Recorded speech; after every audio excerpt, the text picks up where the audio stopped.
Are they? Just how much has Brock's running ability really helped this year? I know it was a big key last season, but it seems like it's just really helped this team a whole other level this season.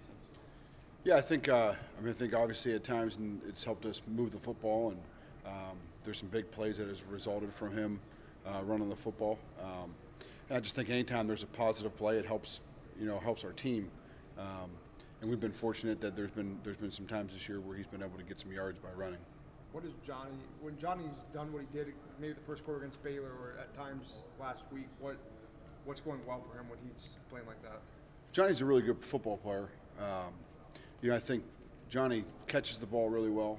Obviously, I think he's had a couple really good concentration catches that are, it's not easy when the ball's kind of you're waiting on defenders, and he's had 2 weeks in a row. He's had those kind of on scrambles, and then one on like the last progression of a play. So I think that's one thing. But I think Johnny like really works at it. I mean, he's up here all the time. He's a tough guy. It's really important to him, and I think he's just, he kind of started hitting his groove a little bit in the last 2 weeks, and he's had some really good runs, and even some really good, powerful runs that maybe where they didn't look explosive, but they were good positive runs that I think really helped us move the ball and get in manageable situations. Coach Campbell said you guys don't differentiate the quarterback design run yards that Brock would get versus running backs, that it's all kind of the collective. But having an extra playmaker like that on the field and being able to run out of the quarterback position, what does that do for an offense other than just give you another guy that can go make a play for you? I mean, I think that's what it does. I think it gives you another guy that can make a play, it's still about moving the ball forward and then, trying to convert the best way that you can convert. Some of those, Brock was able to kind of break loose on a couple and got us good yards. But, for us, it doesn't matter. It's about trying to win the game, and however we got to win the game, we're going to try to win the game. How much are Brock's non-sideline, mid-range type passes actual route running or running into space, running into open spaces?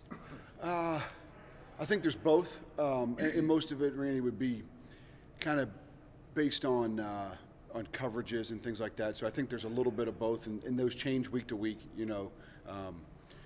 Obviously, in people that play a little bit more zone, some of it's more of a spatial deals and trying to get people into open areas. But and then some of it is really good route running.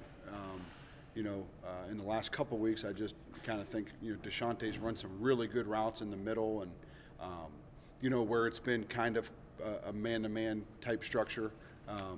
Charlie's run a couple really good routes, and there's been a couple really good routes run, and maybe the ball's gone somewhere else too. So, I think that's something that you work on.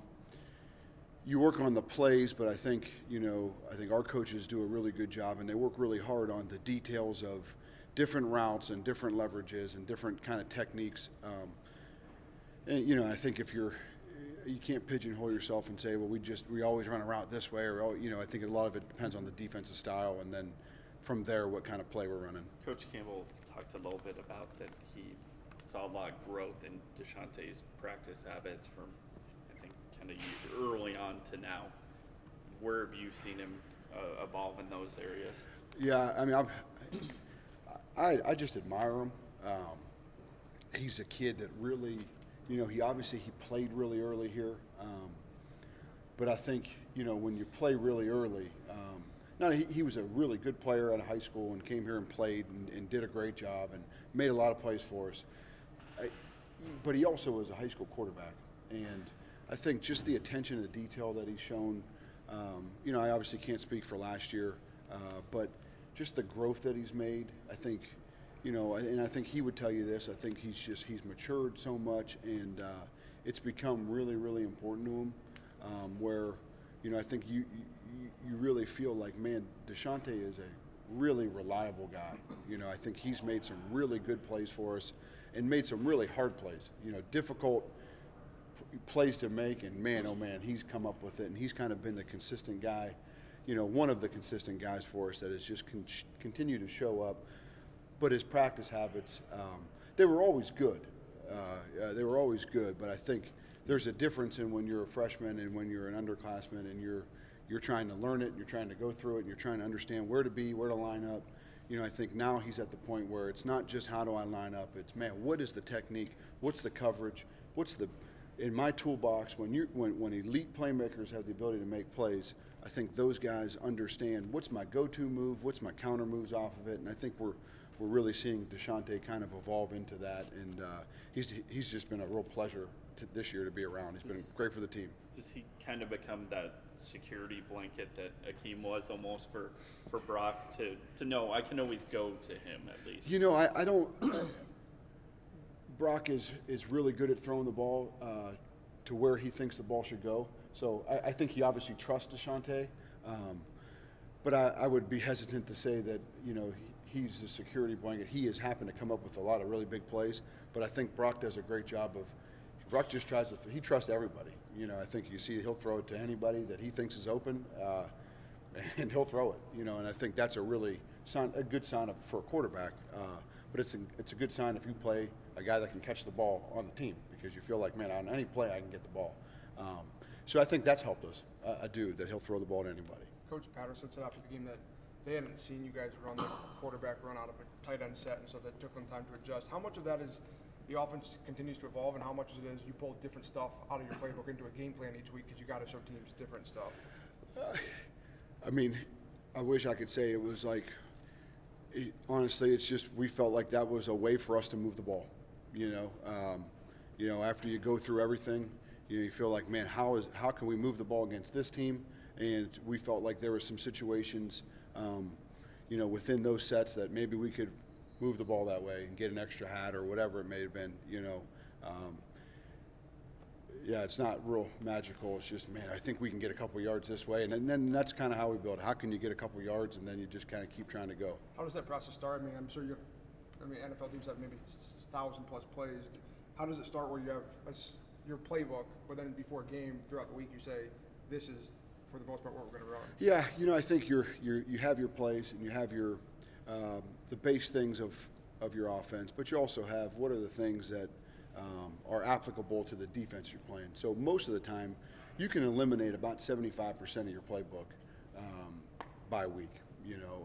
That's not any good because they don't play any of the coverages that would be good for, or they don't play any of the fronts that would be good for. So, for us, it changes week to week on what do we feel like that we have that we can do without creating and manufacturing something, that would confuse our own players.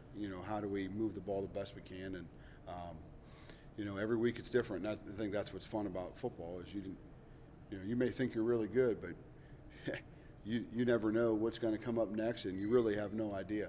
And I think, that's always a challenge of offensive football, and I think also the challenge of defensive football is, you're really only good as your last play, and it's a old coach's saying, but it's true, because you just don't know what can happen next.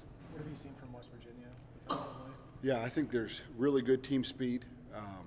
I think the inside defensive linemen are guys that can really, really penetrate and ruin a game. I think you see that they have tremendous quick speed, but also they got really long speed, and they're very multiple in what they do. I think they have the ability to play a lot of coverages and play a lot of different fronts, and it's going to certainly be a challenge. Have they changed that much? Obviously a whole new staff, but it seems like some of the things you described was kind of the way they were built before. Yeah, it's a dramatic change. They play totally different front system and coverages. There's some coverages that have some similarities probably to what they used to do, but brand new stuff and really very multiple and quite a challenge. So Capone's worthless? Yeah, Capone's yes, you heard that here first. Capone is completely worthless. Yeah.